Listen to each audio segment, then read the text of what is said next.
있습니다.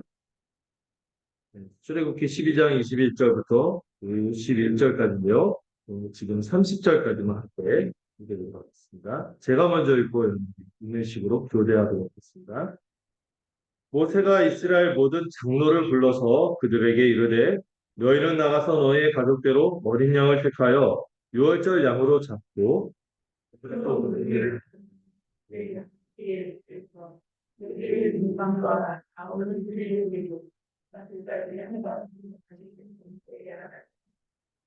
여호와께서 애굽 사람들에게 재앙을 내리려고 지나가실 때 문인방과 좌우 문설주의 피를 보시면 여호와께서 그 문을 넘으시고 멸하는 자에게 너희 집에 들어가서 너희를 치지 못하게 하실 것임이니라.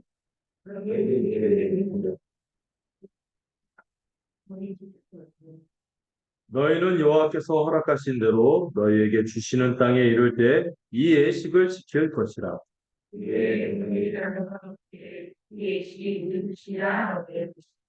너희는 이르기를 이는 여호와의 유월절 제사라. 여호와께서 애굽 사람에게 재앙을 내리실 때 애굽에 있는 이스라엘 자손의 집을 넘으사 우리의 집을 구원하셨느니라 하라 하멘. 백성이 머리 숙여 경배하니라.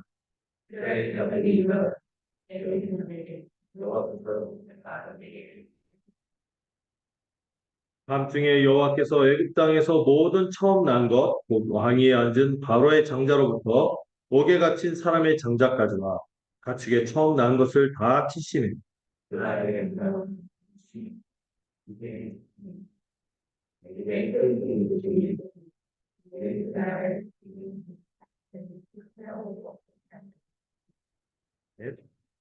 우리 계속해서 출애굽기를 통하여 하나님께서 구원을 베풀어 주시고 옛적부터 주셨던 그 언약을 신실하게 지키심을 통해 이 출범한 하나님 나라 백성들의 하나님 나라의 이야기에 대해서 살펴보고 있습니다.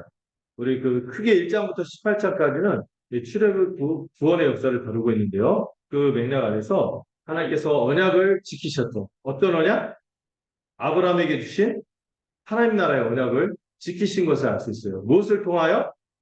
세상에 400년 지난 동안 이스라엘 백성이 오늘 또 나오지만은 어마어마한 장정만 60만이 되는 거의 200만 정도, 200만에서 300만 정도 되는 고대에서 이런 인구는 생각할 수가 없거든요. 그런 어마어마한 인구를 이루게 됐고요. 이 언약을 지키실 뿐만 아니라 구원을 서서히 이 종살이에서 벗어날 수 있도록 준비시키고 부르시고 계시를 주시고 그리고 그 이스라엘 백성한테 보내시는 장면을 살펴봤고 그 다음에 7장부터 11장까지는 이 10가지 재앙이죠. 이 10가지 재앙의 큰 주제는 하나님께서 이 큰 심판의 표적들로 하나님이 어떤 분이신지 여호와의 심을 드러내는 그래서 이 여호와의 심을 어떻게 드러내십니까? 언약의 신실한 분이시. 또 그분은 절대로 그 죄에 대해서 그냥 넘어가지 않는 보응하시는 하나님이시며 또 우리를 거룩한 백성으로 삼기 위하여 애굽의 때를 벗겨내시면서 애굽의 모든 신과 그들이 숨겼던 우상 숭배, 그들이 살아왔던 모든 문화가 거짓된 것임을 밝히는 이 과정이 10가지 재앙에 담겨 있습니다. 그리고 이제 드디어 마지막 재앙이 이제 예고가 되었고, 그리고 하나님께서 2가지 절기에 대해서 주셨어요. 첫 번째, 6월절. 네. 6월절의 의미는 하나님께서 큰 심판 중에 우리를 구원하시니, 특별히 6월에는 6월만 있지 않고 뭐가 있어요? 절이 있죠. 절. 템플이 아니라, 절이 아니라, 이 중요한 주기적으로 지키는 절기를 허락하셨어요. 왜 이런 절기를 주셨을까요? 중요한 용도가 있습니다. 기억이고, 기념하고.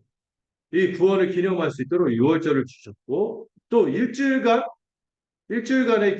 기간을 주시면서 그 절기를 일주일간 이어가도록 무교절을 주셨는데 무교절이 뭔지 아시죠? 무교가 종교가 없다는 게 아니라 교는 누룩 발효시킨다 할 때 그러니까 누룩이 없는 떡을 먹으면서 일주일간 지내도록 했어요. 그러면서 뭐를 이루도록 중요한 단어가 성회 같이 거룩한 모임을 이루면서 하나님께서 우리에게 주신 구원의 의미를 곱씹고 되새기고 나누도록 하는 그런 큰 의미로 6월절과 무교절을 딱 허락해 주셨습니다. 그리고 이것에 대한 자세한 죄송해요. 자세한 설명과 그 구현이 오늘 이제 21절부터 그 50절까지 쭉 이어지는 것입니다. 자, 21절부터 30절 우리가 지금 읽었는데요. 이 참 유월절 이것에 대해서 다루고 있습니다. 하나님이 친히 유월절을 정하셨고 또 모세와 아론이 지도자로서 백성들에게 그 유월절을 정하도록 하고 이것을 통한 큰 구원이 어떻게 이루어지는지 그 과정이 나와 있는데요. 먼저 이 11절, 23절을 보면 이 모세와 장로가 모세가 이 장로들을 불러서 그들을 통하여 이스라엘 백성이 유월절을 지키게 하는 장면이 나오고 있습니다. 이 장로들을 통해서 부르는데 이 장로들이 아마 가족들의 그 소규모 단위로부터 해서 그 모든 가족 가문의 수장들입니다. 아마 12지파의 대표들이 아닐까 싶어요. 이런 대표들을 불러서 유월절에 대해서 설명하고 지키게 합니다. 그리고 그 지파와 그 지파에 속한 각각의 가족대로 어린 양을 택해서 유월절 양으로 잡도록 하는 것이죠. 여기서 중요한 건 뭐예요? 가족대로 어린 양. 지난번에도 살폈죠. 여러분들 가족대로인데 꼭 가족이 아니에요. 그 어린 양 고기가 넘치겠다고 또 초대해서 같이 먹고 이렇게 하는 이런 식으로 같이 함께 하는 게 되게 중요한 거고. 이 유월절 양의 의미가 가장 큰 의미가 뭐예요? 큰 심판 중에서 우리가 구원을 얻는 것인데 이 구원의 이 유월절을 잡고 유월절 양을 잡는 목적이 뭐예요? 먹기 위해서 먹고 함께 누리기 위해서인데 이거는 혼자 누리는 게 아니라 그래서 또 강조하는 바가 있죠. 가족대로 함께 개인이 아니라 이 구원은 공동체와 함께 누리는 것이고 이 본문에서 알려줍니다. 여러분 사도행전 16장 16절인가요? 제가 그 절수는 기억이 안 나는데 바울이 빌보에 순교하러 갔다가 감옥에 갇혔죠. 감옥에 갇혔는데 찬송했어요. 그랬더니 어떻게 했어요? 옥문이 부서졌어요. 근데 신기하게 아무도 도망가지 않았죠. 근데 이 상황 파악이 안 된 간수가 죽으려고 했어요. 왜냐하면은 그 도망간 죄수의 그 죄의 몫을 자기만 나가면 좋은데 가족까지 연좌제가 되니까 자기 하나로 끝내려고 자결하였어요. 그때 바울이 말리죠. 바울이 말리고 막 복음 얘기하니까 간수가 이제 믿었어요. 그래서 믿을 때 이 바울이 이 간수 최초 그 빌보 지에 있었던 아마도 결실 최초의 결실이라고 볼 수 있는 루디아도 있고 하지만은 이 결실 있는 간수한테 뭐라고 했습니까? 그 유명한 성경 구절 있죠. 주 예수를 믿으라. 그리하면 너만 구원받는 게 아니라 너와 내 집이 구원을 얻을 것이다. 이렇게 약속하셨죠. 이 옛적 언약도 그렇지만 이 새 언약도 마찬가지예요. 하나님은 언약을 이루시면서 구원을 이루어가시는 단위는요. 개인으로 끝나죠. 함께. 그것을 더 누리기를 원하고 초대하기를 원하시고 특별히 가족 단위로 한다는 것은 하나님께서 우리가 한 가족을 이루면서 구원을 곱씹고 누리며 살기를 바라신다는 거죠. 이를 우리가 좀 생각해야겠어요. 자, 이 가족들 어린 양을 잡았습니다. 이 함께 누리는 것을 하도록 하고, 그 다음에 어떤 내용이 나오죠? 우슬초라는 게 나오죠. 이 정겨의식에 사용했던 독특한, 음, 뭐라고 하죠? 식물인데, 이 우슬초는요, 풀인데 이 끝이 뭐처럼 되냐? 부처럼 돼요. 끝이 부처럼 되어 있어서 그 그릇에 담긴 어린 양의 피를 담그면 어때요? 피를 잔뜩 머금게 돼요. 그 머금은 그 피를 그 붓처럼 이 그릇에 담긴 양의 피를 적셔서 문 임방은 뭐예요? 가로기둥. 설주는 세로기둥. 이 문의 가로기둥과 세로기둥, 문틀이죠, 사실. 그 들어가는 문틀의 가로기둥과 세로기둥에 그 피를 뿌리는 거예요. 이 피를 뿌리다 보면 흥건하게 적셔서 빨갛게 적셔서 그 흘러내리지 않습니까? 그때 여기 보면 물술초로 그 피를 적셔서 이게 바르는 단어가 공교롭게도 앞에서 하나님께서 이집트를 치시다, 재앙으로 치다 하던 그 단어와 똑같은. 그 뭐예요? 거기에 임할 죽음의 저주. 그 똑같은 재앙의 저주를 치는 것처럼 그 문설주와 임방의 다름입니다. 그 안에 있는 사람들은 이미 그 재앙을 받은 것으로 여기는 그런 그림 언어가 그려지고 있는 거죠. 이게 바른 다음에 또 주의할 사항이 있었죠. 아침까지 어떻게 하라고요? 한 사람도 그 집 밖에 문에 문 바깥으로 나가지 말라고 명하십니다. 왜?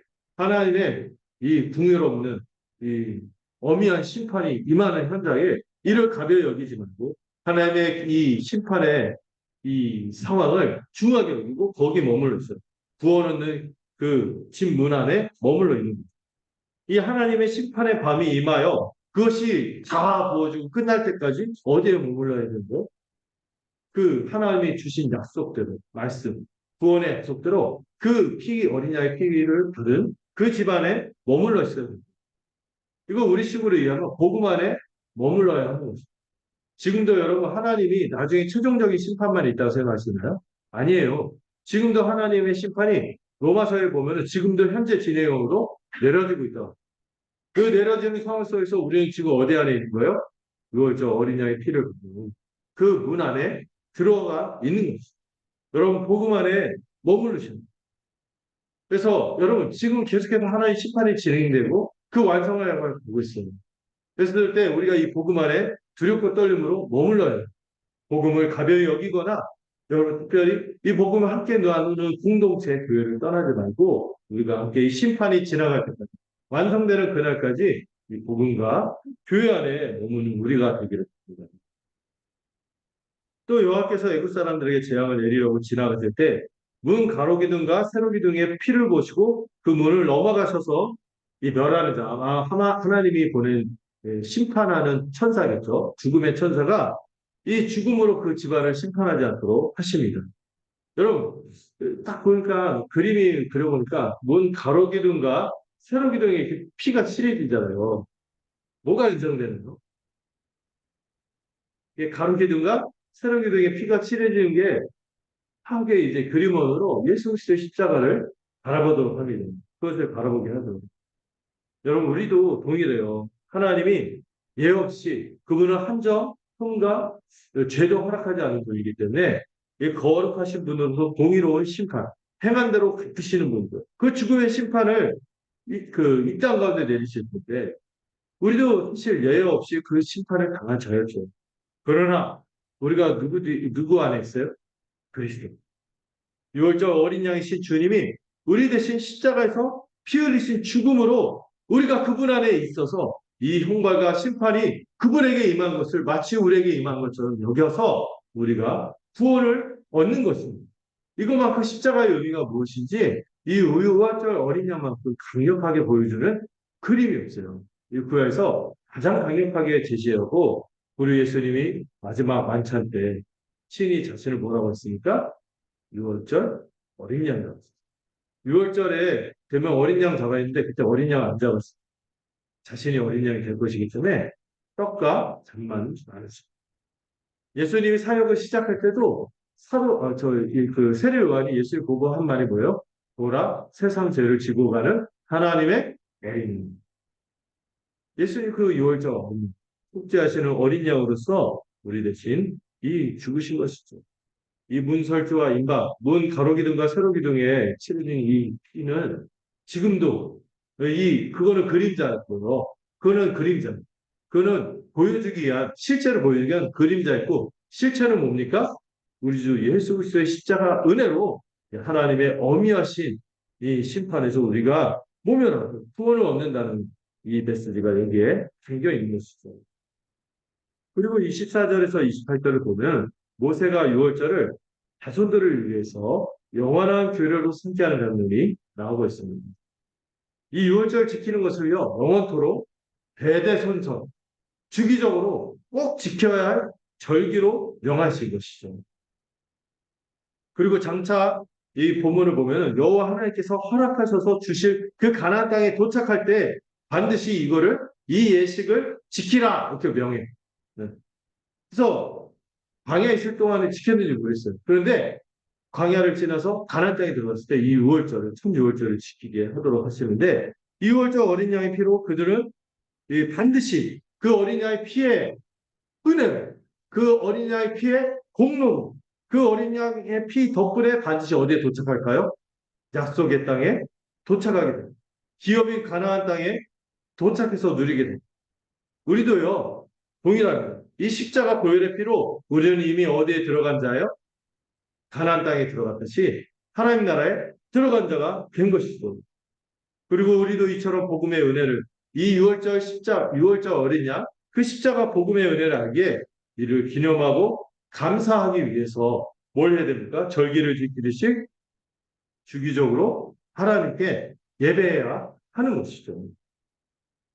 여러분 모세가 이게 보면은 이 본문에 보면 당부하고 있어요. 왜 당부할까요? 이런 얘기를 하죠. 가나안 너희가 가나안 땅에 거하고 자녀들이 새로 태어나 그들이 자라나서 이 유월절 예식을 행할 때 물어볼 거예요. 이 유월절 예식이 이 지금 하고 있는 게 무슨 뜻으로 무슨 의미가 있어서 이걸 합니까 하고 물어볼 때가 온다는 것이죠. 여러분 처음에 그 출애굽 할 때 이 10가지 재앙이 뱀 쇼로부터 시작해서 막 이 10가지 재앙이 일어나고 마지막 이 무시무시한 그 어마어마한 재앙들이 있고 나서 장자들이 죽음, 삶과 죽음이 완전히 구별되는 이 어마어마한 사건을 경험하고 그들은 완전히 하나님의 권능에 압도되었습니다. 그러나 시간이 지나면 지났어요. 여러분 매일같이 정말 라이브로 구름 불기둥 봤어요. 만나 메추라기를 먹었다니까요. 그런데 40년간 이스라엘 백성들이 어땠어요? 점점 하나님께서 구원해 주신 그 은혜와 감격이 흐려져 갔습니다. 시간이 지나가면서 여러분 너무 은혜인데 이거를 너무 당연하게 받아들여요. 어. 그게 없으면 우리 죽는 거예요. 너무나 이 은혜가 귀한 건데 시간이 지나면요 우리는요 이렇게 그 못됐는지 왜 이렇게 우리가 아담의 본성이나 그 배은망덕이죠. 기억이 점점 쇠퇴해지고 사라지고 마음이 무너져 가는 때가 묻어져 가는 때가 찾아오는 거예요. 그래서 어느 순간 우리가 예배를 드리고 있지만 매너리즘에 빠지고 형식만 유지하는 것. 교회 나오지만 기쁨이 없고 그냥 형식만 그냥 다른 사람 체면과 눈치로 대강 이렇게 하는 때가 오는 것이죠. 하나님의 권능이 압도적으로 나타나고 몸서리 쳐지고 생생하게 심판과 구원이 교체되던 그날 밤의 그 가운데 오랜 이 종살이의 이 멍에를 끊어내고 자유케 되고 해방케 되었던 이 감격은 점점 흐려져 기억도 흐려져 가고 감정이 묻어져 갈 때가 오는 것이죠. 여러분 그래서 하나님이 허락하신 게 뭐예요? 절기였던 거예요. 이걸 되살리고 우리는 이런 주기적으로 이런 그날에 우리가 받았던 여러분들 구원의 은혜가 있었나요? 감격과 회심의 은혜가 있었나요? 이것을 늘 되살리. 이 기억과 감동과 결단을 다시 되살려야 하는 것이 죄인 우리의 모습인 것입니다. 이미 아직 가운데 우리가 이렇게 널브러지면 안 돼요. 어, 적당한 텐션이 있어요. 이 기억과 감동과 결단을 다시 되살려야 하는 것입니다. 그리고 우리 자녀들은 모를까요? 이것을 전수하기 위해 애쓰고 절실하게 애쓰고 전수하고 그리고 자녀들에게 말해야 하는 것이죠. 여기 기록된 것처럼 이것은 여호와의 유월절 제사. 여호와께서 애굽 사람에게 재앙을 내리실 때 애굽에 있는 이스라엘 자손의 집을 넘으심으로 우리 집이 구원을 받은 거야. 이렇게 증거하듯이 우리도 그렇게 증거해야 해. 자녀들에게 전수하면서 그 믿음이 더 절실해져. 주기적으로 우리도 이 절기를 지키며 우리도 절실해지는 것이죠. 그래서 나중에요 이스라엘이 이 관습이 있어요. 6월절 때 관습이 있는데 지금도 이제 행해진다고 하죠. 이 파스카 6월절 관습이 있을 때 키포버스가 있어요. 6월절이 시작하기 전에 그 집안에서 제일 어린 말할 수 있는 우리 어느 정도 연한테 시키는 거예요. 퍼포먼스로. 지금 이거 하고 있는 게 왜 하고 있는 거예요? 물어보도록 일부러 시킨다는 거예요. 그러면은 이거는 아까 얘기했던 그 표현이죠. 여호와의 유월절이다. 애국 사람을 치고 심판하는 가운데 하나님께서 우리를 이렇게 구원해 주셨다 하고 하나님이 말씀해 주신 거예요. 예, 깜짝 놀랐어요. 자, 그래서 이거를 귀하게 여기도록 우리는 그 전수를 해줘야 되는 것이죠. 여러분, 여기 본문에 기록된 것을 우리식으로 말하면 이렇게 말할 수 있어요. 예수님이 십자가에서 우리를 배신하여 죽으셨습니다. 저만이 아니라 우리 같이 함께하는 이들은 우리에게 나눠야겠죠. 우리를 대신 저도 그렇고 여러분도 당신도 그렇고 이렇게 죽으셨어요. 공의로운 하나님은 온 세상에 애굽의 그 심판을 내리듯이 무시무시한 심판을 행하심으로 죽음의 형벌을 임하도록 할 것이죠. 사실은 우리조차도 어디에 있었던 사람들, 이스라엘이 어디에 거해 있었어요.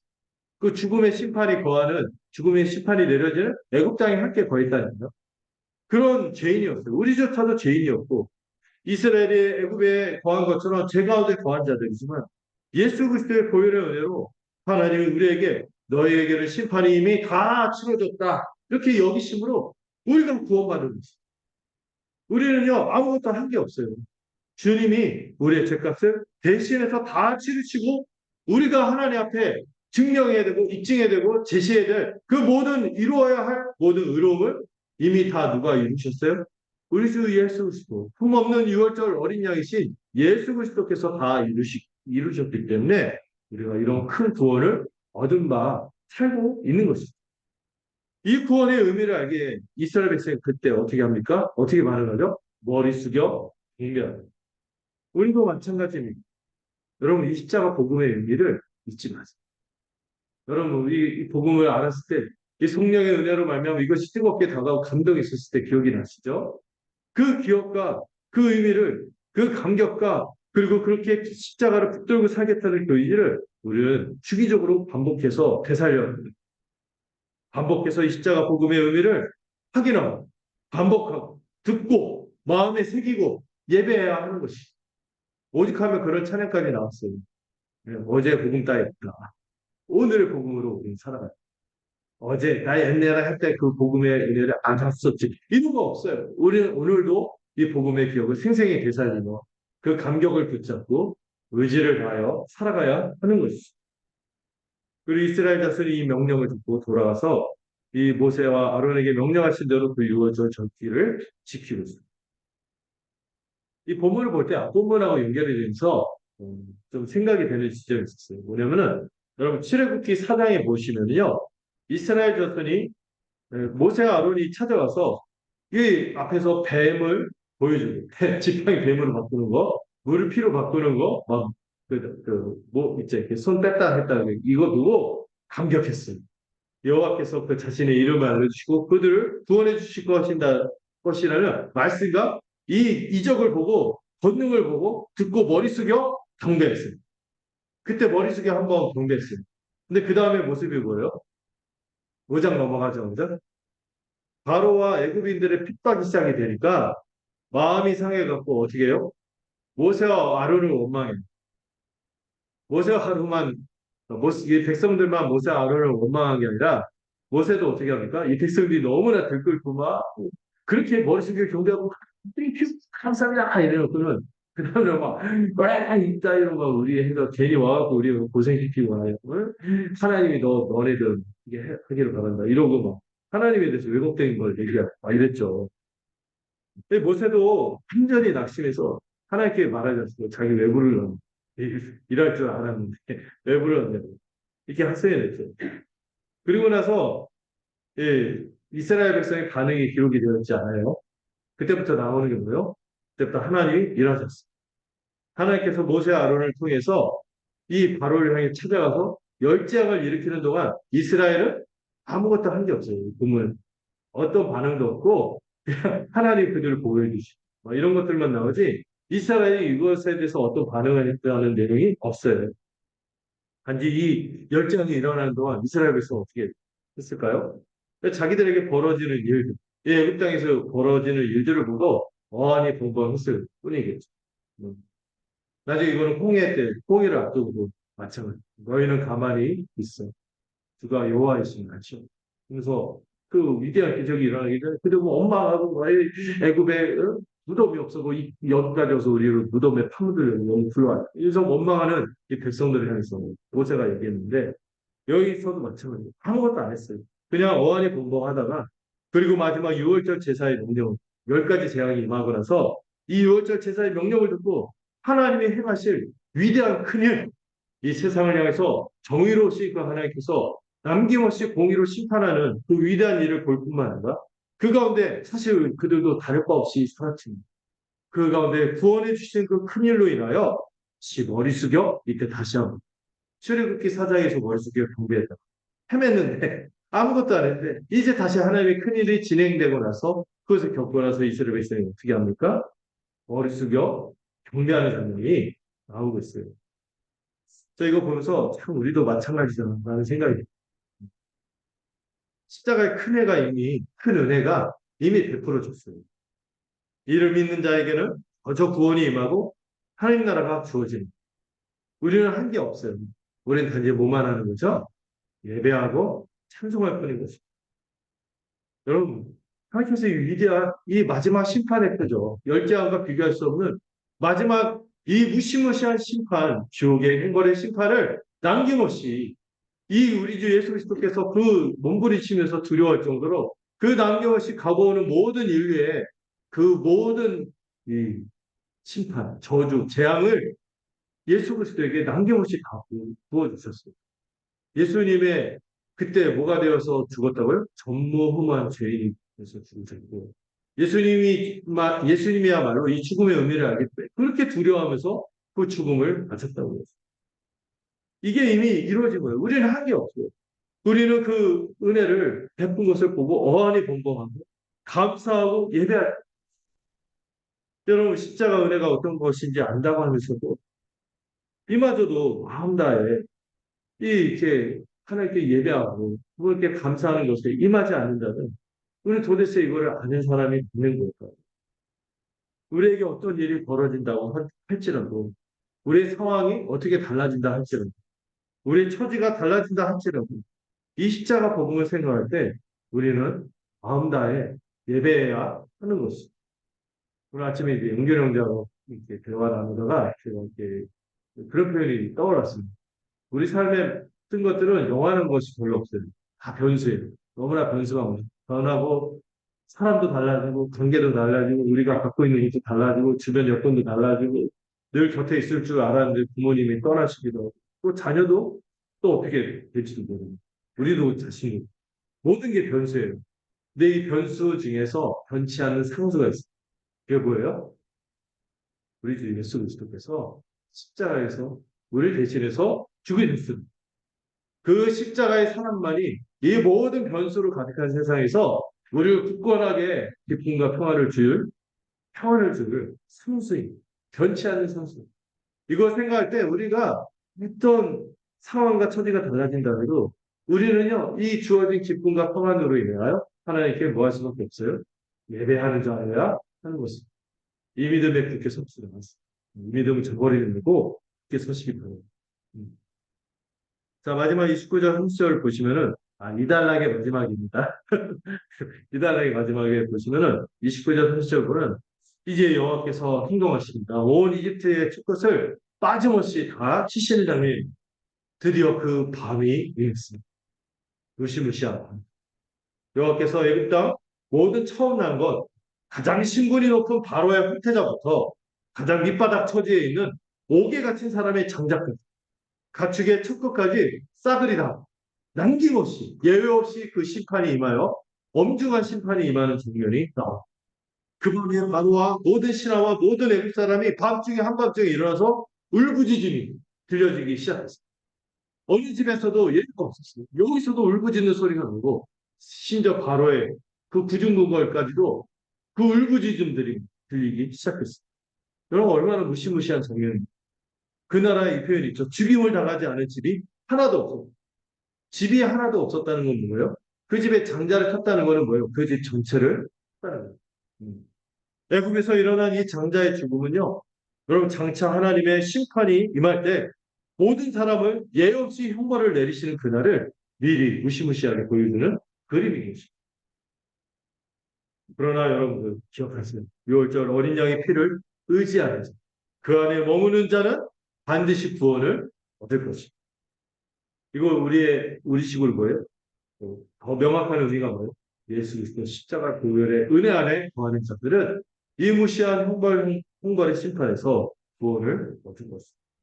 그분은 의로우신 분이기 때문에 반드시 행한 대로 갚으시는 분이십니다.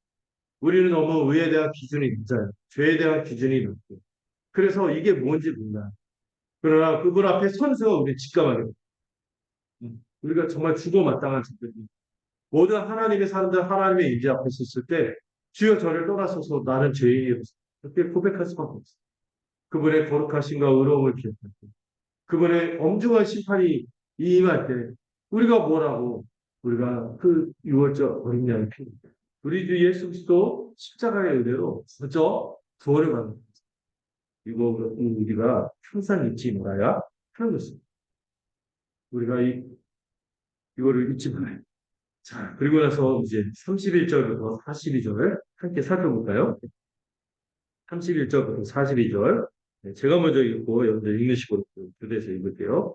밤에 바로가 모세와 아론을 불러서 이르되 너희와 이스라엘 자손은 일어나 내 백성 가운데서 떠나 너희의 말대로 가서 여호와를 섬기며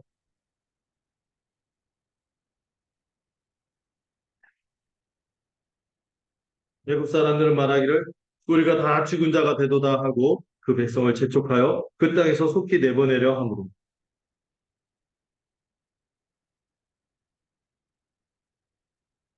이스라엘 자손이 모세의 말대로 하여 애굽 사람에게 은금 패물과 의복을 구하매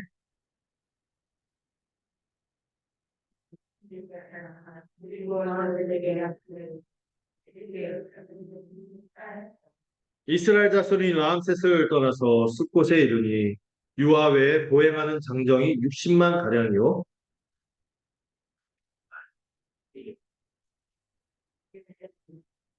그들이 애굽으로부터 가지고 나온 발교되지 못한 반죽으로 무교병을 구웠으니 이는 그들이 애굽에서 쫓겨남으로 지체할 수 없었음이며 아무 양식도 준비하지 못하였음이었더라.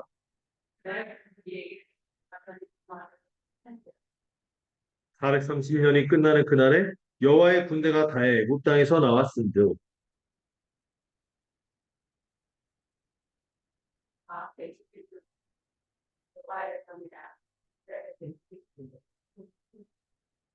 네. 음. 자, 이 하나님이 이스라엘 숙히 애굽에서 떠나도록 하는 장면이 이 출애굽하는 장면이 드디어 31절, 32절에 묘사되어 있습니다. 먼저 이 31절, 34절을 보면은 누가 등장하죠? 바로와 이스라엘 백성들이 등장하죠. 이들이 이스라엘이 빨리 출애굽하라. 그리고 빨리 출애굽해서 바로가 말하죠. 출애굽해서 뭐해라? 너희 여호와를 섬겨라. 예배하라. 이렇게 예배하도록 하시는 장면이 예배하도록 하는 장면입니다. 온 애굽에 울부짖는 소리가 가득한 그날 바로가 모세와 아론을 급히 부릅니다. 이렇게 보면 써 있죠. 너희와 이스라엘 자손이 일어나 내 백성 가운데 떠나 너희 말대로 가서 여호와를 예배하고 너희가 예배할 때 필요한 제물이 양과 소도 몰아가고 자신을 위해서 축복해달라. 이렇게 구하고 있습니다. 바로는요 어리석습니다. 그렇게 완악하게 울다가 이때서 이때 떠오르는 영어 단어가 있죠. 풀레이트.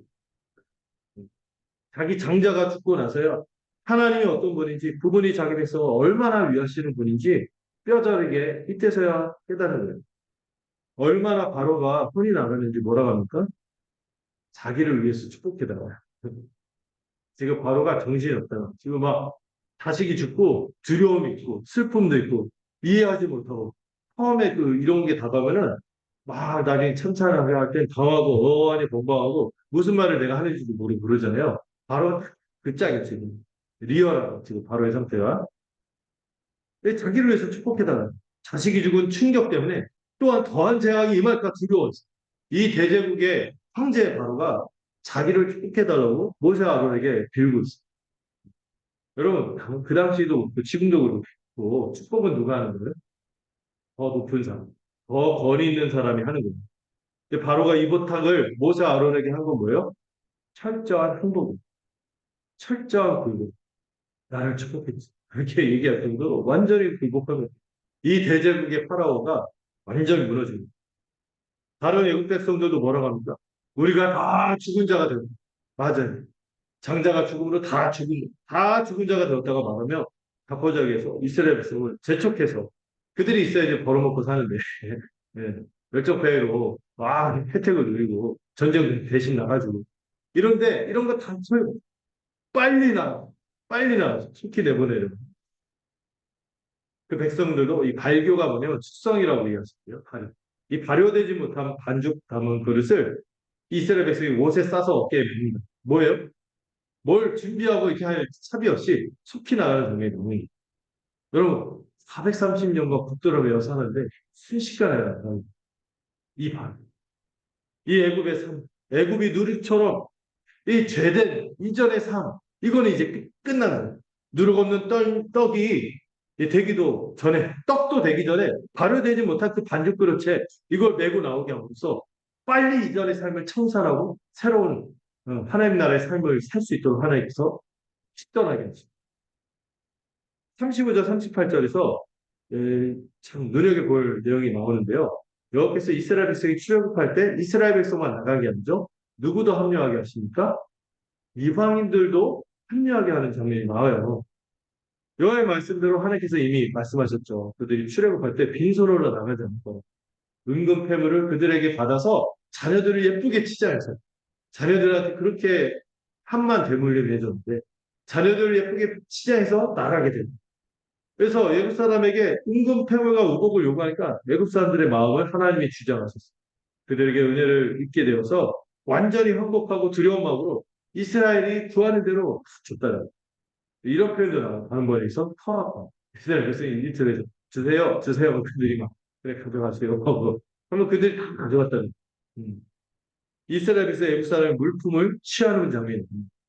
마치 하나님이 승전하고 마치 노량물을 취하는 자기 백성의 억울한 종살이 430년 그 억울한 종살이를 한순간 다 보상받도록 하시는 것입니다. 여러분 나중에 이 하나님의 백성이 나중에 예배할 생각을 지을 때 이때 보상받은 제물로 짓게 됩니다. 우리의 예배도 마찬가지죠. 하나님이 우리를 구원하셔서 승리케 하시고 빈손으로 돌려보내지 않고 보상받게 하심을 기억하기 때문에 우리가 가진 것은 또 대대손손 이 복주심을 기억하며 감사하며 하나님께 드리는 것이 우리의 예배인 것입니다. 이제 이 본문에 출애굽의 동선이 나오는데 이 라암셋에서 떠나서 어디로 갑니까? 수꽃이라는 곳으로 가는데 라암셋이 어떤 도시냐면 비동과 라암셋이라고 앞에 나오는데 이집트의 군사 도시로서 거기도 막 피라미드 세우고 막 이런 거 했겠죠. 이런 강제 노동의 장소가 라암셋이 우리 막그 외부에서 볼 때는 와 번화한 도시다 하지만 그 내부에서 고통받았던 노예였던 이스라엘 백성에게는 함의 장소입니다. 그 라암셋을 떠나서 숲곳으로 가게 됩니다. 그래서 이 가게 되는데 여러분 걸을 수 없는 유아 빼고 걸을 수 없으면 다 안고 갔겠죠. 뭐 어떻게 보자게 이렇게 했든지 그 외에 장정이 뭔지 아시죠?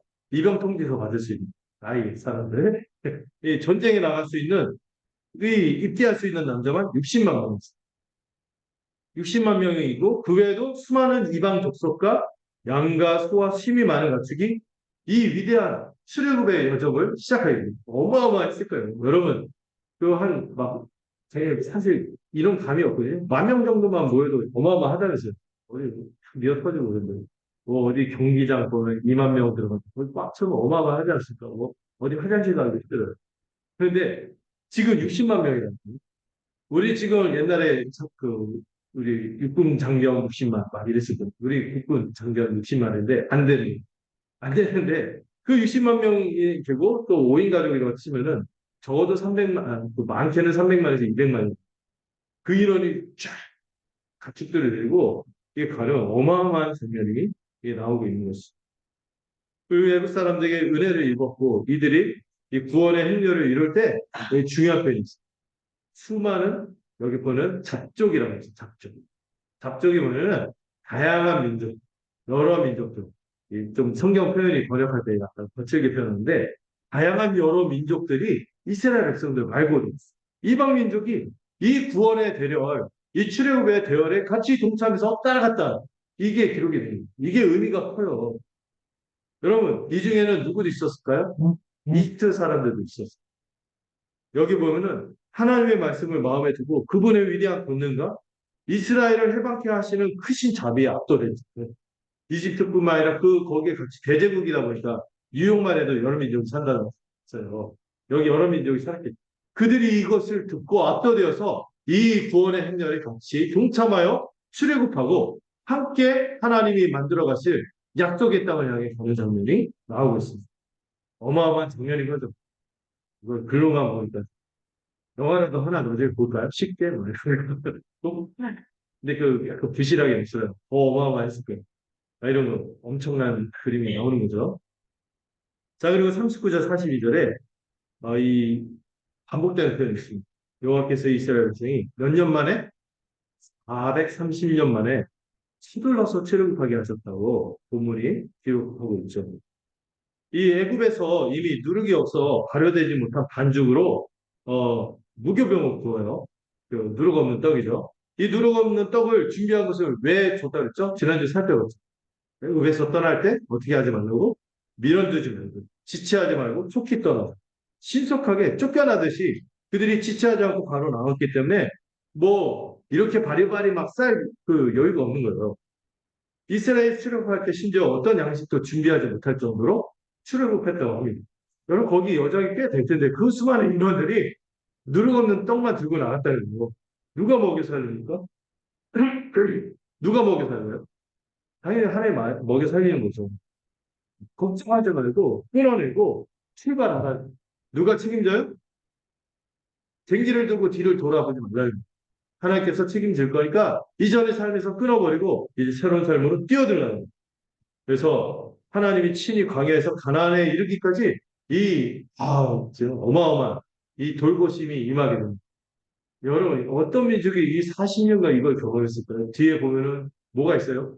구름기둥, 불기둥, 그 만나와 내추럴, 뭐 에비앙 생수, 바위에서 나온 양반수, 일곱 수를 공급하시는 이걸 누가 경험했겠습니까? 이걸 경험할 것이기 때문에 그들은 지체하지 않고 뭘 할말이 칠 필요 없어요. 여러분 돌아설 때는 어떻게 해야 돼요? 실이 돌아서야 돼요. 음. 이스라엘 자손이 애굽에서 거주한 이 430년을 언급하고 이 세월이 끝난 그날에 여호와의 군대가 다 애굽 땅에 나왔다고 기록합니다. 네, 의미 있는 거 군대가 나왔다고 군대. 그들이 전에는 뭐였어요? 노예였는데 이제는 군사가 됐습니다. 이 세월, 이 430년의 세월이 의미 있기 때문에 본문이 두 번 강조하는 것같요 여러분, 이 430년간 하나님이 이들을 잊었습니까? 한시도 잊지 않았거든요. 한시도 잊지 않았어요. 그리고 그 세월 사이에 하나님께서 잊지 않았을 뿐만 아니라 그 애굽에 들어갔을 때 몇 명이었다고요? 기껏해야 한 대가족 70명 정도였는데 세상에 나올 때 어마어마한 숫자를 이뤘죠. 60만이나 되는 수를 이루어 출애굽하게 하심으로 언약의 신실한 분이심이 드러나요. 여러분, 지금 예수님이 승천하시고 십자가에 돌아가시고 부활하시고 승천하시고 우리에게 성령을 보내시고 몇 년을 흘렸죠? 2000년을 흘렀지만 그 언약이 변함이 있습니까? 변함이 없습니다. 신실하십니다. 그리고 여러분 이 하나님의 위대한 역사에 그들이 받은 소명도 드러납니다. 여러분 아브라함처럼 복의 근원이 되어서 천하 만민이 복을 받을 것을 보여주고 있습니다. 여러분 중다한 잡족이 좀 옛날 표현이에요. 수많은 여러 민족이 그 하나님의 구원을 보고 압도되어서 나도 가겠노라 나도 가겠노라 하고 동참하는 모습이 나옵니다. 나중에 스가랴 9절에 보면은 이스라엘 백성이 실패하고 나서도 하나님께서 회복하고 메시아의 왕국이 세워집니다. 하나님 나라가 세워지면은 수많은 이방 민족들이 이걸 보면서 압도되어서 나도 가겠노라 나도 함께 하겠노라 하는 그 환상을 제시해요. 그게 이미 출애굽할 때도 이루어졌고 더 온전한 형태로 더 안전한 형태로 지금도 이루어지고 있는 것입니다. 430년 지나는 동안 그 세월은 헛되지 않았습니다. 그들은 노예가 아니라 이제 무엇이 됐습니까? 여호와의 군대가 되어서 출애굽하게 되는 것입니다. 이스라엘이 출애굽한 그 밤, 여호와의 밤.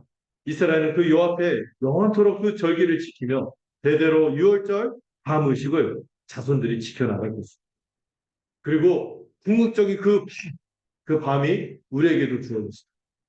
6월절 만찬의 밤. 우리가 주기적으로 이게 성찬을 하고 예배를 드리는 것은 이 의미가 아주 깊다고 할 수 있어요. 이거를 되새기고 되새기고 되새기는 거예요. 마지막 43절에서 51절 한번 읽어볼까요? 제가 읽고 여러분들 읽는 식으로 같이 읽을게요. 여호와께서 모세와 아론에게 이르시되 유월절 규례는 이러하니라 이방 사람은 먹지 못할 것이나 거류인과 타국 품꾼은 먹지 못하리라.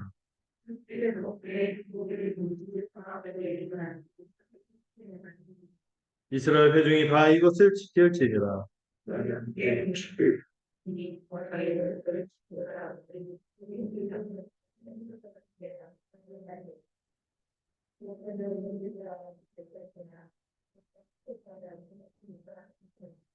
본토인에게나 너희 중에 거류하는 이방인에게 이 밤이 동일하니라 하셨으므로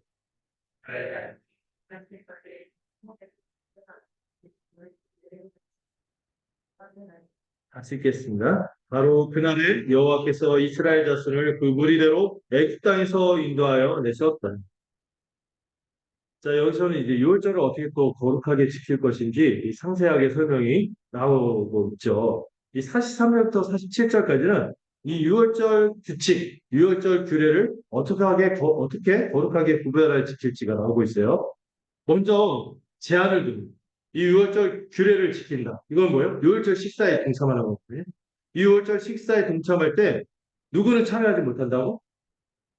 이방인은 참여하지 못한다. 이방인. 예. 하나님이 아니라 왜 이방인은 그냥 너희는 우리가 아니니까 꺼져 이게 아니에요. 이방인들 뭐를 섬기는 자들? 우상을 섬기는 자들. 하나님이 아니라 우상을 섬기는 자들은 이 유월절 식사에 동참할 수 없어요. 창조주이시며 구원주신 하나님을 모르는데 어떻게 이 구원의 은혜를 할 수 있겠어요?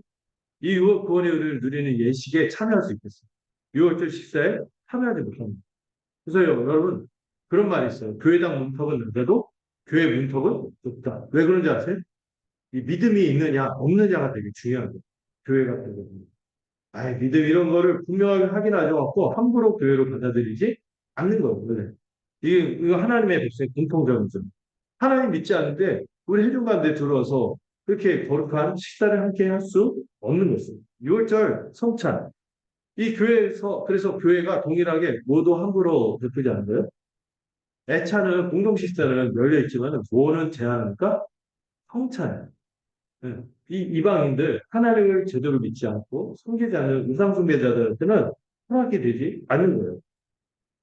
또한 이방인 중에 어떤 사람들? 이방인 중에서도 거류인, 정확하게 말하는 거예요. 이방인 중에서도 거류인. 거류인은 뭐냐면은 이스라엘에 거하지 않고 임시로 거쳐가는 방문한 사람. 방문자. 이런 사람들이나 할례를 받지 않고 이런 사람은 대체로 뭐를 안 받았어요? 할례를 안 받았겠죠. 할례를 안 받았고 하나님의 백성을 살려고 마음먹지 않은 사람. 이런 사람들은 이 식사에 참여했습니다. 하나님을 믿지 않을 뿐만 아니라 뭐로 살 마음이 없는 사람들, 하나님의 백성으로 함께 성회를 이루면서 살 마음이 없는 사람. 우리 식으로 말하면 교회로 살고자 하는 마음이 없는 사람도 이 성찬에 동참할 수가 없는 거죠. 또 이런 표현도 나오죠. 타국의 품꾼. 이게 뭐냐면은 여기 하나님의 백성 가운데 들어오긴 했는데 하나님을 섬기거나 하나님의 백성을 살려는 것이 목적이 아니라 뭐예요? 품꾼은 뭐예요? 돈 받고 일하는 거죠. 영업을 목적으로, 사업을 목적으로 들어온 거죠. 하나님을 섬기는 것이 아니라 돈을 벌거나 다른 유익을 위해서 하나님의 백성 가운데 들어온 사람도 이 식사에 참여할 수 없다고 정하는 것이죠. 여러분, 유월절 어린 양을 통해 베푸는 은혜에 이 큰 은혜를 헛되이 받도록 할 수 없기 때문에 하나님의 복음의 은혜를 없이 여기지 않도록 우리 믿음의 선배들 지금도 그렇고 하나님의 백성의 공통점은 이걸 함부로 베풀지 않았다는 것입니다. 그러면서 이런 규칙이 또 나오죠. 한 집에서 먹되 그 고기를 조금 더 집 밖으로 내지 말고 먹을 때 뭐를 꺾지 말고요. 뼈를 꺾지 말고. 이 두 개가 각각 좀 나눠져요. 고기를 바깥으로 내지 말고 한 집에서 먹어라. 또 뼈를 꺾지 말라. 이게 두 개로 좀 나눠지는데 먼저 한 집에서만 먹으라는 것은 그가 받은 한 은혜를 한 집에서 깊이 관계 맺으며 신실하게 나누며 지내라는 것입니다. 나중에 예수님이 복음 전할 때도요, 이 규칙이 그대로 적용이 됩니다. 복음을 전했을 때 이 복음을 처음 영접하고 받아들이는 사람이죠. 그 평화를 받아들이는 사람. 이 샬롬의 복음을 받아들이는 사람은 그 집에 들어가면 거길 떠날 때까지 딴 집으로 가지 않고 거기에 머물라는 것입니다. 왜 그렇습니까? 복음의 은혜를 처음 받아들인 사람들과 이 복음의 은혜에 나타나는 신실한 언약 관계를 깊이 누리라는 거죠. 뭐가 더 좋으니까 더 어디 가고 이렇게 하지 말라는 거죠. 이것도 비슷한 거예요. 이런저런 것으로 은혜를 남용하지 말라는 거예요. 우리가 받은 그 받은 바 그 은혜를 누린 그 장에서 깊이 신실한 언약 관계를 누리며 은혜를 함께 나누라는 것이죠. 저는 이 원리가 우리에게도 적용이 된다 생각해요. 우리가 속한 지역에 있잖아요. 우리가 속한 지역에 복음을 처음 제시받고 회심의 반격을 누리고 은혜를 받고 제대로 복음을 아닌 그곳에서 여러분 신실하게 지내야 돼요. 음. 이런 식으로 원리가 이어지고 그리고 이 두 번째로 뼈를 꺾지 말라는 거 있죠. 이것도 참 이게 놀라운 의미가 있어요. 여러분, 원래 뼈를 꺾지 말라는 건 우리가 앞전 시간에서 살펴봤죠. 앞주에서. 지난주에 살펴봤지만, 왜 뼈를 꺾지 말라고 했어요? 물에 삶거나, 어, 생으로 먹거나, 어디 이렇게 내장을 꺾거나, 그러지 말고 머리, 다리, 고기 그대로, 있는 그대로 먹으라고 했잖아요. 어, 그러면서 뼈를 꺾지 말래요. 왜 그럴까요? 그 목적 앞에하고 비슷해요. 급하게 먹는. 빨리 먹는. 빨리 먹고 떠날 수 있고, 빨리 이것을 받아들이고, 또 이거를 먹으라는 거죠. 근데 이 놀라운 것은 이 뼈를 꺾지 말라는 말씀이 신약 시대에 이르 이 말씀이 그리스도에게 성취가 돼요. 예수님 십자가에서 죽으실 때 보통 십자가 처형의 그 절차가 보면은 십자가에 매달려서 죽는 걸 보고 어느 순간 십자가 썩어 문드러지고 하자 아직 안 죽는 경우가 있어요. 그러면 얘가 살 수 있으니까 확인 사살에 갈 수 있죠. 잠시 끌어내렸을 그 망치로 그 뼈를 다리뼈를 오한마 같은 거 있잖아요. 이거로 막 다리뼈를 묻혀가게 딱 때려버립니다. 그러면은 뼈가 부서져요. 절단돼요. 부서지면서 완전히 시체가 늘어지는 완전히 숨을 끊어버려요. 그때 거기에 대동맥이 있고 하니까 당연하죠. 이렇게 해서 그 숨통을 끊어버리는데 예수님이 돌아왔을 때 어떻게 했어요? 뼈를 꺾지 않아요.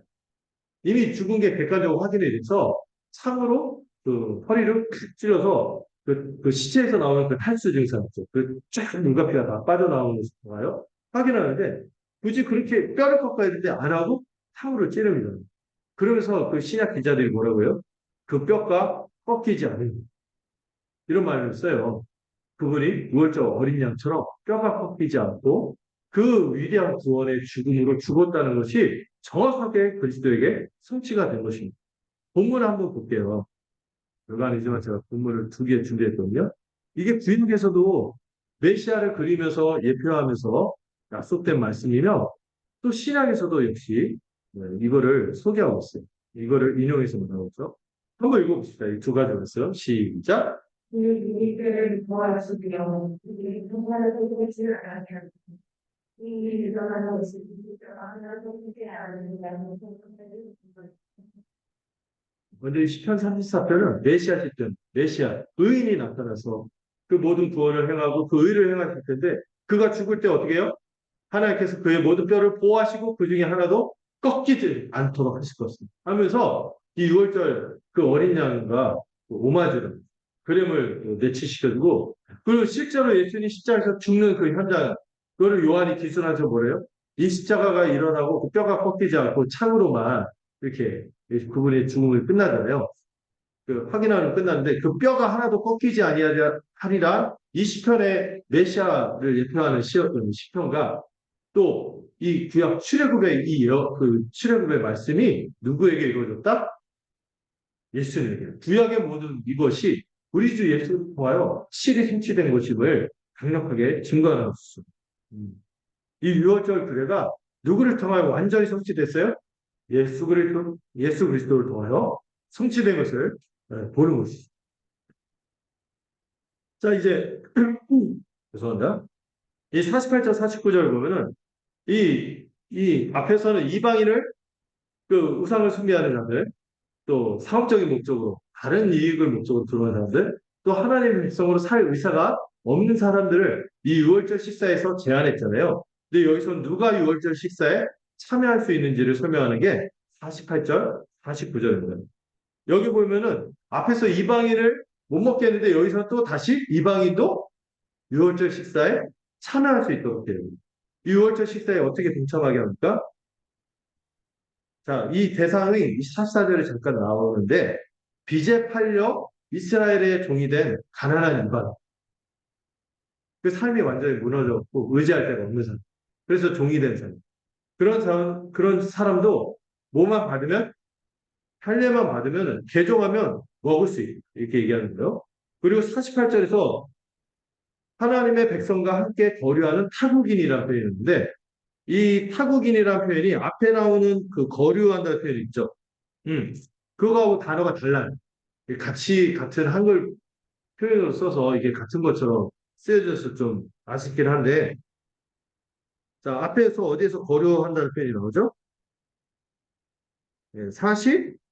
45절의 거류인 이거하고 어디 나오는 48절의 거류하는 이 단어가 다른 단어. 앞에 거류는 임시 방문이요. 임시로 거쳐가는 거. 오래 거주하지 않고 잠시 거쳐하는 거라면 앞에 그거는 다른 단어고 이 48절에 이 거류한다는 단어는 게르, 또는 구루라는 단어죠. 게르, 천막. 천막을 치고 아예 거기서 눌러 산다는 거예요. 그러니까 하나님의 백성과 함께 살 의사가 있는 사람. 하나님의 백성과 함께 거류하는 타국이. 그 사람이 하나님의 백성과 함께 거하며 와 이런 거였군요 하면서 여호와 유월절을 지키고자 하면은 할례를 받고 함께 동참할 수 있었다는 거죠. 네. 그가 하나님의 백성으로 살기로 작정하고 이방 종교를 버리고 여호와 하나님을 섬기기로 개종을 한다면은 동등하게 유월절 식사의 은혜를 누릴 수 있게 되는 거죠. 그리고 이를 할례를 받음으로 공적으로 선언하는 거예요. 그리고 할례 받은 후에는 또 되게 중요한 조항이 붙는데 절대로 이방인 출신이라고 해서 그를 차별해서는 안 된다. 포토이처럼 동일한 동등한 권리를 누려야 하는 것입니다. 우리도 예수 그리스도 안에서 동등한 하나님의 시민이 됩니다. 믿고 세례를 받는 자는 동등한 시민이 되는 것입니다. 어떤 데서도 막 귀화했다 해도 은근 차별하잖아요. 근데 이 절대 하나님의 말씀 그런 게 없는 거예요. 유월절 식탁의 은혜를 누린 자는 동등한 하나님의 백성인 것입니다. 그는 본토인처럼 여기고 절대로 차별받지 않고 유월절 식사에 참여하며 하나님의 백성으로서 모든 혜택을 누리게 했습니다. 이를 49절에서 다시 한번 강조합니다. 여러분 이 할례의 의미에 대해서 우리가 생각해요. 우리가 구약에서 할례의 의미가 뭐죠? 여러분 할례가 어떻게 정해졌는지 누구를 통하여 먼저 나타났죠? 아브라함이 할례를 받았어요. 아브라함이 할례를 받을 때 몇 살? 거의 100살 됐어요. 아브라함이 누구를 낳을 몸의 형편이 됐나요? 자녀를 낳을 수 있는 몸이 아니에요. 죽은 사람이에요. 근데 이 죽은 자가 와서 하나님께서 약속하신 대로 생명을 허락하셔서 그를 통하여 하나님의 백성입니다. 위대한 구원 역사를 이루어간다는 것을 할례로 미리 나타내 보이셨죠. 하나님의 단지 하나님이 정하신 약속, 우리는 한 게 없어요. 하나님이 정하신 약속, 그 권능과 그 은혜를 믿기만 하면 하나님의 백성이 되어집니다. 하나님의 백성으로 거듭나고 태어난다. 이걸 믿는 자는 하나님의 백성이 되는 것입니다. 뭘 애써갖고 뭐 이스라엘어 귀화 시험 한국인 되게 힘들대요. 되게 힘들다고 어떻게 이거 힘들다고 되는 게 아니라 그냥 그분이 하신 약속 이거 믿기만 하면 된다는 거예요. 그리고 그냥 그 신체 행하는 거는 잊지 말라고 하는 것이 기억하다. 신약의 세례도 마찬가지입니다. 그리스도의 십자가의 보혈로 우리가 그분의 보혈의 은혜를 믿기만 하면 우리의 모든 죄를 씻겨주시고 그분의 모든 의를 우리에게 주시겠다는 우리를 그리스도와 연합한 자가 되었다고 여겨주시겠다는 그 죽음을 믿음으로 받아들인 자는 이 모든 혜택과 은혜를 거저주시겠다는 것. 그 그리스도의 혜택을 받아 누린 자는 곧바로 뭐와도 연합해요? 교회로 연합하여 같이 동일한 천국 백성, 천국 시민으로 살아가는 것입니다. 그리고 교회적인 삶의 시작이 뭐예요? 이 세례로 시작이 되고 그것을 우리가 좀 더 의미를 분명하게 하기 위해서 우리 교회가 뭐 하는 거예요? 정의원 제도를 주는 거예요. 여기 조항들을 기억했어요. 함으로 하나님만 숨기고 내가 주되었던 삶에서 하나님이 주된 삶으로 돌이킨 사람 그가 교회의 정의원이 되는 것이며 또 하나님의 백성으로 살면서 단시 거류하고 다른 이익 때문에 이 공동체에 머무는 것이 아니라 어떤 단시 일시적인 관계나 유익이나 이것 때문에 머무는 것이 아니라 하나님을 같이 숨기며 이 백성과 함께 살겠다고 가족으로 살겠다고 생각하는 것 그게 정의원입니다. 세례받는 것의 의미입니다. 어떤 다른 헛된 유익을 추구하지 않고 하나님의 영광을 위해서 살아가는 함께 하나님을 예배하며 살겠다고 다짐하는 것이 이 정의원이며 그것이 세례받은 것의 의미를 온전히 새기는 거죠. 그리고 그 유월절 식사를 누리듯이 우리도 이 울타리 성찬을 통하여 이 거룩한 것을 함부로 남용하지 않고 거룩한 것을 개에게 던지지 말고 진주를 돼지에게 던지지 말라고 했듯이 이 복음의 거룩한 것이 없이 여기지 않도록 우리는 소중히 여기며 이렇게 교회를 세워나가는 것입니다. 마지막 50절 51절 한번 보겠습니다. 여기 보면은 여호와께서 온 이스라엘 구원하여 뭐로 삼으시죠? 여기 숨은 단어가 있는데 51절에 보면은 물이라는 단어가 있죠.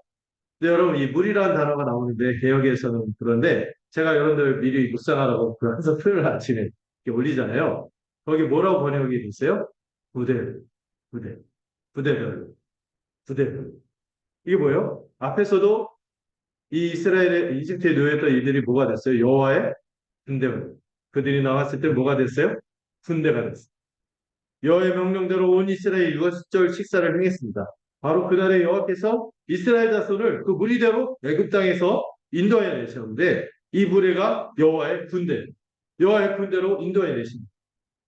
여러분 하나님께서 유월절 어린 양의 피로 구원하시고 유월절 식사를 누리면서 복을 누리게 하신 것은 약속의 땅으로 들어가기까지 그 땅을 얻기까지 우리가 무엇으로서 영적인 군사로서 여호와의 군대로서 이 거룩한 영적 전투를 치르도록 부르셨다는 사실도 잊지 마세요. 우리도 하나님의 크신 은혜로 거저 구원을 얻었지만 이미야 아직 사이에 우리에게 남겨진 치러야 할 거룩한 전투가 있음을 잊지 마세요.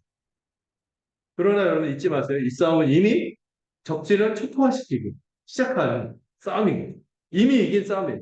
우리는 그 싸움에 그 행군, 그 승리의 행군에 같이 동참하는 것입니다. 다만 죄와 사단의 유혹이 있을 때, 그 패전병들의 유혹이 있을 때 뭐 하면 돼요? 정신 빠뜨려갖고 거기 휩쓸리지 말고 대적하면 됩니다.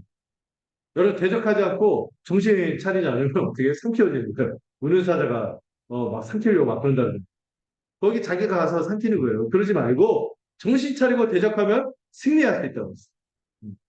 다이긴 전투에 타된 밥에 푹 빠뜨리지 말고 다이긴 전투에 긴장을 풀지 말고 우리는 누구만 바라보면 돼요? 우리의 대장이시고 우리를 이끌어 가신 왕이신 우리의 왕이신 예수 그리스도만 바라보고 그분만 따르고 순종하면 되는 것입니다. 그 핵심적인 내용이 뭔지 아세요? 해야 되는 거예요. 한 집에 머물면서 그 은혜를 누리면서 하나가 되는 것입니다. 끝까지 이 전투를 수행하며 약속의 땅에 이르게 되는 것입니다. 우리 모두가 그렇게 되기를 바라요. 말씀을 정리해 볼게요. 그럼 첫 번째로 유월절 의미를 결코 잊지 맙시다. 우리에게 주어진 이 십자가 복음의 은혜를 기억하고 붙들고 곱씹고 마음에 새기고 복음의 감격이 혹시 사라지고 있습니까? 은혜가 안 돼요. 기도하나 이런 얘기 하기 전에 내가 그 안에서 살겠다는 의지가 있는 이런 의지가 내가 혹시 기억이 흐려지진 않아요. 그러면 하나의 말씀을 지켜주세요. 또 예배합니다. 여러분 저희가 보니까 저도 그래요. 여러분들 오직한 그런 찬송이 나왔었어요. 우리 기억에 아침 이슬처럼 시 사라지고 또 들려주시오 또 들려주시오 이러잖아요.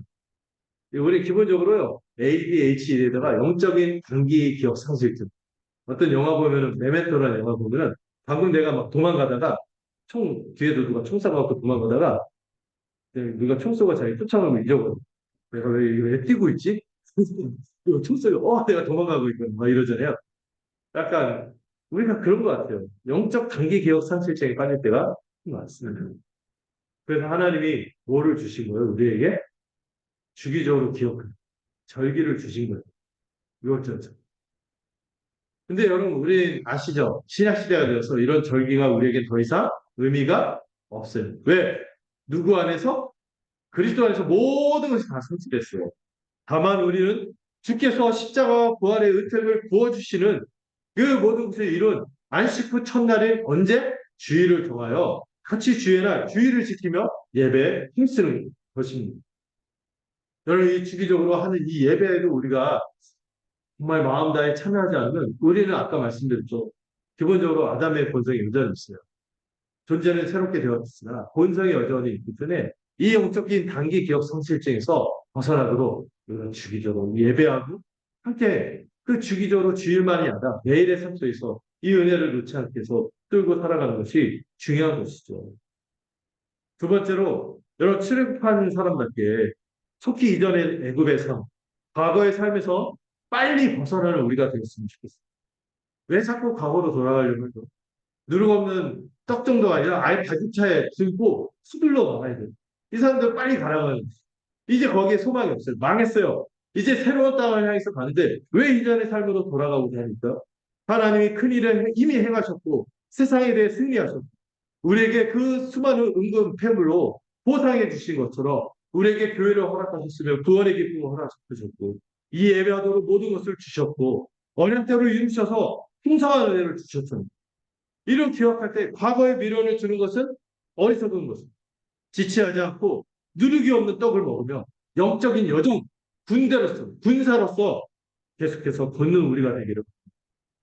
세 번째로 하나님은 우리에게 세례를 주시고 거룩한 영적 식사인 성찬을 허락하셨습니다. 이제 우리는 우상을 섬기는 자가 아니죠. 더 이상 나그네가 아니에요. 여기 뭐 여러분 잠시 누굴 뒀다 떠나는 그런 사람 아니에요. 여기 완전히 속해서 그쪽으로 살겠노라. 한 백성으로 살겠노라. 거짓말 사는 거입니다. 우리 여기 와서 엉뚱한 세상의 이익을 추구하는 사람들도 아니에요. 거룩한 하나님의 영광에 압도되어서 그 영광을 사모하며 살아가는 사람들이죠. 예. 하나님의 은혜를 받고자 언약 백성이 되어 교회에 속하고 거기에 우리의 모든 삶을 의탁한 자들이 우리인 것입니다.